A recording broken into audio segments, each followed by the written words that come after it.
Chiamophonique, le podcast qui vitamine votre relation client. Soif de nouvelles tendances ? Bienvenue dans ce nouveau format encore plus proche de vous. Chez Chiamo, notre ambition ? Faciliter une relation client d'excellence, durable et authentique. Avec ce rendez-vous inédit, décryptons ensemble les tendances de demain grâce au regard croisé d'experts de la relation client. Bonjour, ravie de vous retrouver pour cette nouvelle édition de Chiamophonique, le podcast qui vitamine votre relation client. J'ai la chance d'accueillir aujourd'hui deux invités exceptionnels. Tout d'abord, Thierry Spencer. Votre blog sur les tendances de la relation client fait autorité, il s'agit de Sens du client et vous êtes associé à l'Académie du service. Bienvenue à vous. Bonjour.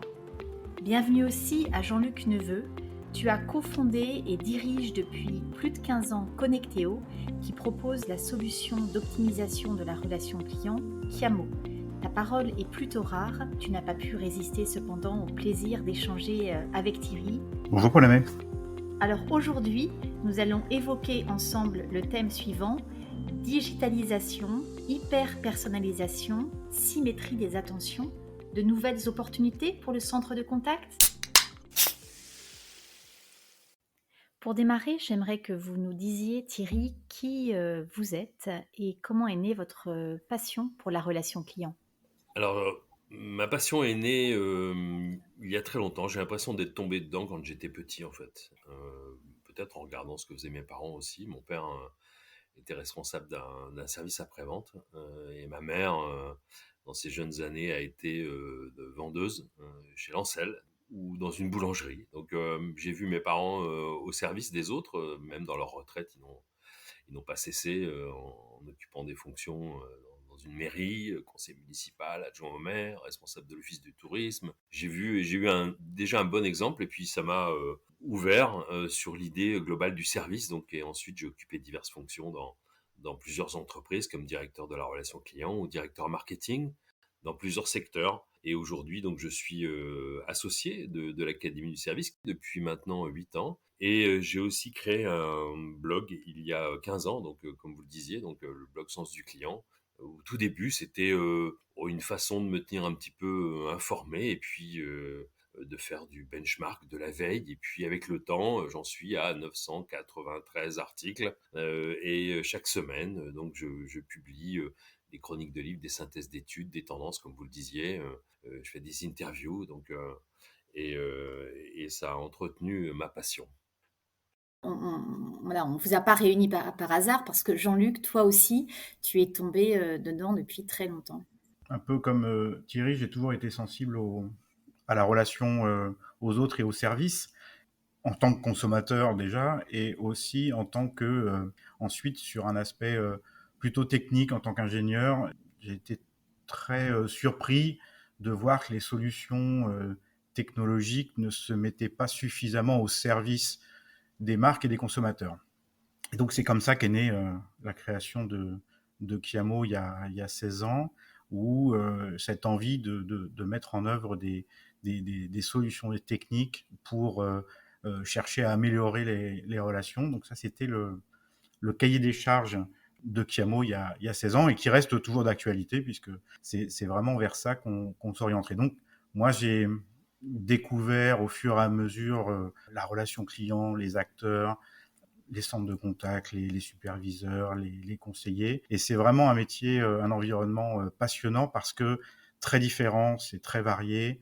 Il y a énormément de métiers, énormément de secteurs d'activité et qui fait que chaque interlocuteur que j'ai le plaisir de rencontrer illumine le marché et comment dire, l'activité de la relation client sous un nouveau angle et c'est très intéressant. Enfin bref, je suis toujours passionné au bout de 16 ans par ce métier très original et finalement très humain, ce qui en fait sa diversité, quoi.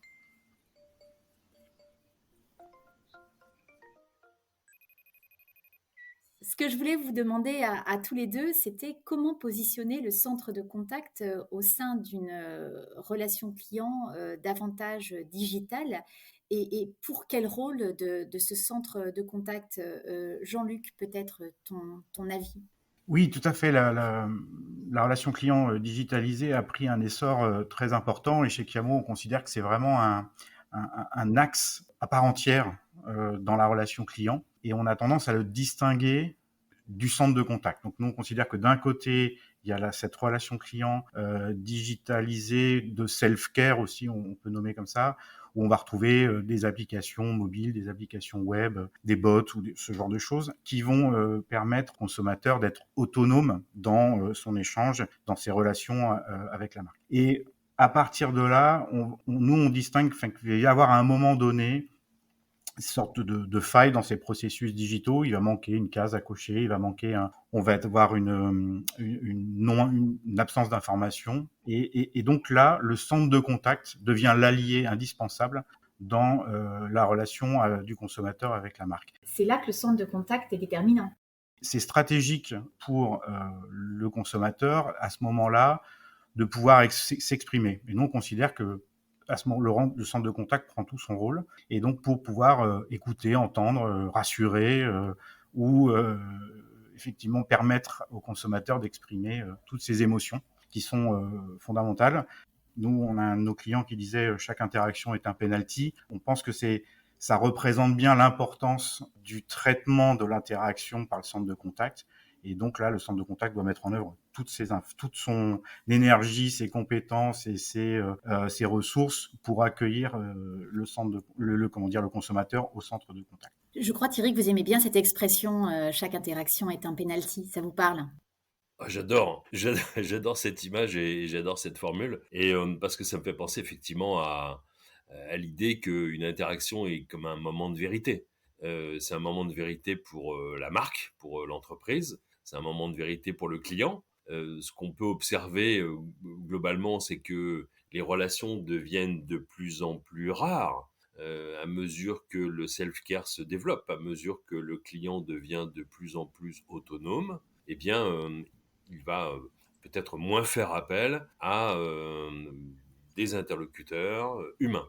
Mais donc ça veut dire que cette relation s'enrichit, elle devient rare, donc elle devient précieuse. Donc c'est ce fameux penalty, c'est ce fameux moment de vérité. Et comme vous le disiez, à ce moment-là, à ce moment précis, à ce moment à fort enjeu relationnel, eh bien, se jouent d'abord des émotions. Donc pour le conseiller, c'est être capable de prendre en compte les émotions du client qui appelle à certains moments de sa vie. Et puis traiter aussi ses attentes. Et là, pour le coup, les attentes du client, elles sont claires. C'est d'abord la résolution. Je veux avoir une réponse à ma question. Je veux que mon problème soit résolu. Donc ça, c'est vraiment cette grande idée que l'interaction devient encore plus riche, encore plus importante parce elle est de plus en plus rare.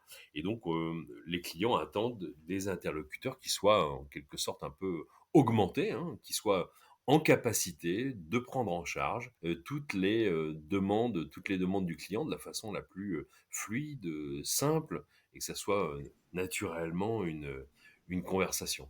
Thierry, quand on a préparé cet entretien, vous nous parliez de réconciliation. Est-ce que vous pouvez nous préciser ce dont il s'agit?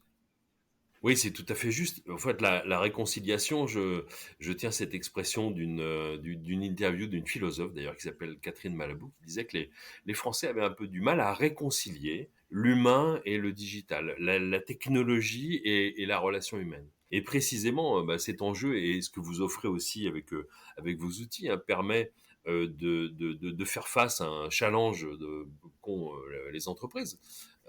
C'est celui de la réconciliation. Réconciliation entre les canaux, réconciliation entre les informations, entre le back-office et le front-office. Et donc faire en sorte que les collaborateurs soient à l'aise, soient réconciliés avec la technologie et qu'elle soit pas, qu'ils n'en soient pas esclaves, mais que cette technologie soit un outil formidable d'enrichissement pour eux et qui leur permette aussi d'apporter tout simplement la bonne réponse aux clients, utiliser les bons moyens, les bonnes informations en temps réel pour rendre le meilleur service possible. Et ça, pour le coup, c'est presque un enjeu de management, de se dire que je vais aider les collaborateurs à être plus à l'aise avec la technologie, qu'ils en soient véritablement maîtres et que ça devienne un moyen au service d'une bonne relation. Alors, c'est intéressant ce que vous dites, Thierry, et j'aimerais vous poser une question sur justement, vous parlez des canaux, un sujet qui est au centre de nos métiers, les canaux. Nous, le constat qu'on fait, nous, c'est qu'on voit que probablement le nombre de canaux va diminuer. On est parti de la voix il y a 20 ans et on a eu pléthore de multicanalité, d'omnicanalité, de cross-canalité, etc.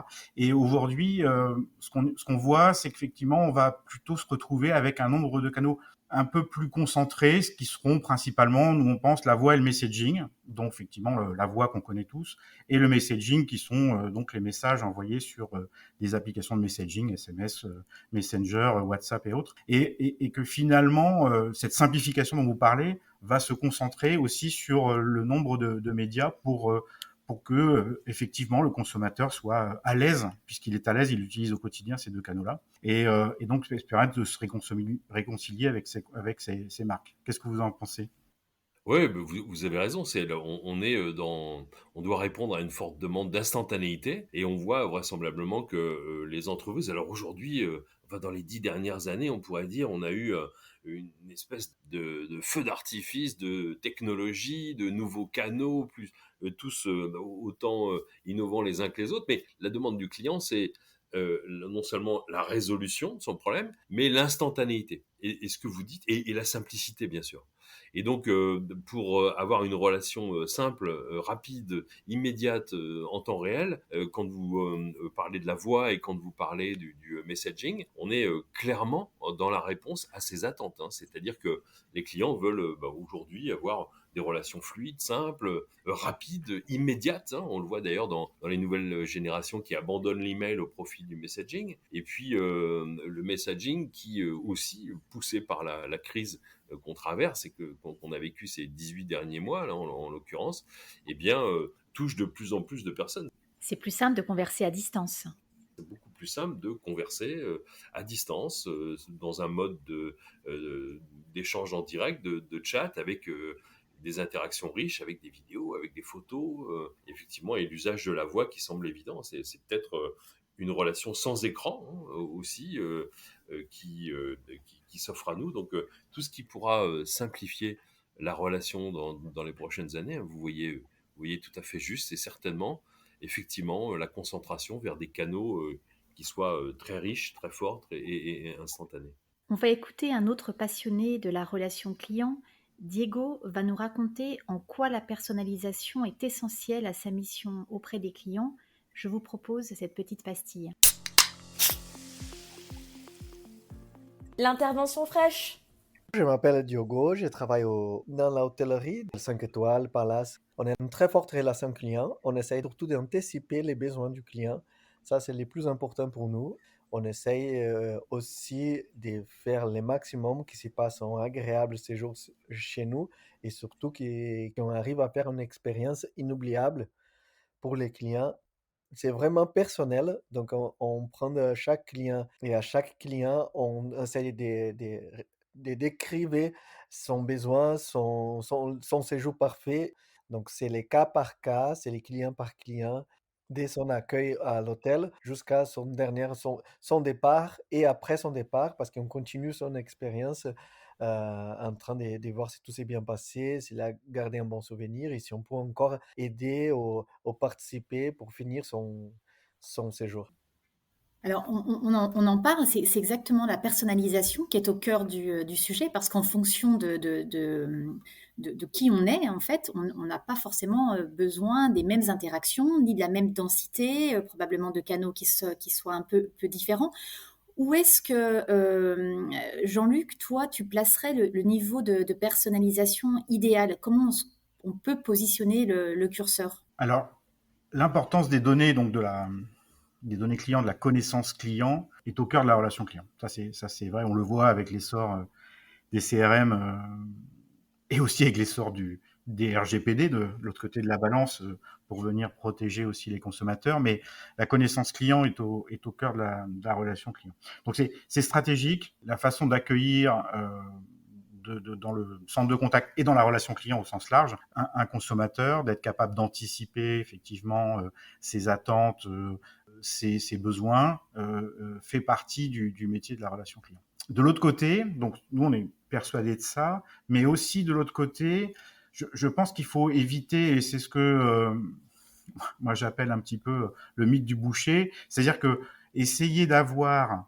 avec une marque le même niveau de relation que je peux avoir avec un artisan de proximité comme un boucher, est pour moi un petit peu illusoire. C'est-à-dire que le consommateur va pas s'attendre à avoir le même type d'échange avec une relation client distante, peut-être plus informelle, va peut-être accepter cet anonymat ou cette distanciation beaucoup plus facilement qu'avec effectivement un consommateur, avec un artisan local qu'il connaît. Et il se fait appeler par son prénom et il connaît ses goûts. Donc, je pense qu'il faut faire effectivement, comme tu disais Paul Amé, positionner un curseur. Et je crois que la personnalisation à outrance n'est peut-être pas pertinente pour les marques dans la relation client. Mais je serais très curieux d'entendre l'avis de Thierry.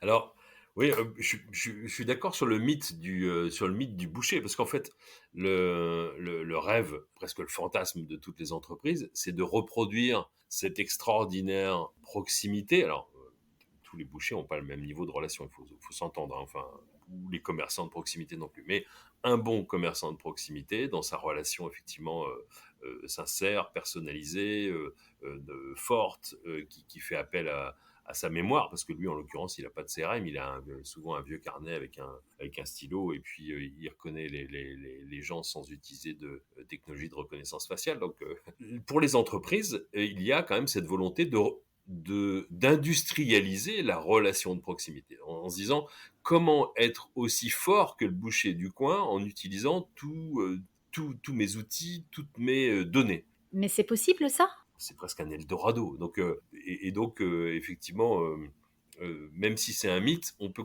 beaucoup d'entreprises ont quand même cet objectif. Et on peut y arriver parce qu'aujourd'hui, on a d'innombrables données concernant les clients. Et encore faut-il les mettre à disposition du conseiller, encore faut-il être en capacité de simplifier ces données au bon moment, parce qu'en fait, on va pas, pour chaque échange avec un client, on va pas se préparer pendant 10 minutes. Non. C'est une question de secondes. Et donc, l'intelligence artificielle permet d'envoyer la bonne information au bon moment au collaborateur quand il est en relation. Et donc, c'est bien la capacité des collaborateurs à utiliser les outils, à s'en libérer aussi, hein, à utiliser le meilleur de la connaissance pour faire preuve de ce que j'appellerais d'intelligence situationnelle, c'est-à-dire à quel moment je peux faire référence au fait que c'est l'anniversaire du client. Non. Si je suis en charge de gérer un sinistre dans une compagnie d'assurance, c'est sûr que souhaiter l'anniversaire au client avant qu'il vous annonce que sa maison vient de brûler, c'est là pour le coup, on a tout ce qu'il faut, on a les données, mais on n'a pas l'intelligence situationnelle. Et donc ça nécessite effectivement de meilleures capacités pour les collaborateurs d'utiliser à bon escient les ressources au bon moment. Donc je vois qu'il y a encore un très faible niveau de maturité. Je ne sais pas ce que vous en pensez, vous qui travaillez au contact de beaucoup d'entreprises dans plein de secteurs, mais est-ce que les collaborateurs sont suffisamment prêts? Est-ce qu'ils ont un si grand niveau de maturité dans l'exploitation de la technologie, des données? Il y a beaucoup de données. Et parfois, on voit des conseillers de centres de contact submergés par cet amas de données. Et c'est difficile, justement, de venir chercher la bonne information. Comme vous le disiez, la bonne information n'est pas nécessairement la meilleure en fonction de le contexte de l'interaction. Donc c'est assez compliqué. Et alors, moi, ce que j'essaye aussi de mesurer, c'est effectivement la mise à disposition d'informations, mais aussi la formation du conseiller pour venir travailler sur le relationnel avec la personne, ou l'empathie, être capable de permettre aux consommateurs d'exprimer ses émotions. Et ça aussi, c'est important parce que même s'il y a un cadre, une connaissance, en fait, il y a des moments donnés, des situations, vous parliez d'assurance et de déclaration de sinistre, etc. Quand on va contacter un centre de contact, on va très régulièrement dans une situation de souffrance au sens large. Et donc, on a besoin d'exprimer des émotions. Et donc, en fait, quelque part, que la personne ne me connaisse pas, c'est pas grave, mais en tout cas, qu'elle soit capable de m'écouter et d'exprimer une empathie est aussi un élément important. Donc on travaille sur les deux aspects.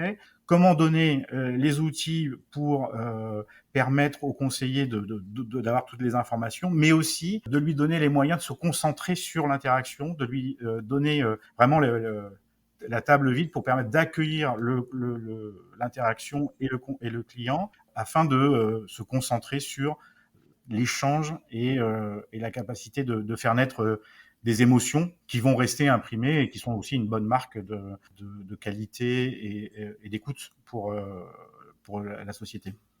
Oui, j'aime bien, vous avez le sens de la formule, j'aime bien l'idée de la table vide, on pourrait dire l'esprit libre aussi. Et c'est vrai que vous avez raison, c'est-à-dire qu'offrir un bon environnement de travail à un collaborateur pour qu'il puisse se concentrer sur la relation, sur la qualité d'écoute, sur l'empathie, c'est lui rendre service, hein, c'est le mettre dans les meilleures conditions possibles pour avoir une interaction et faire vivre une expérience qui soit riche, qui soit différenciante avec le client.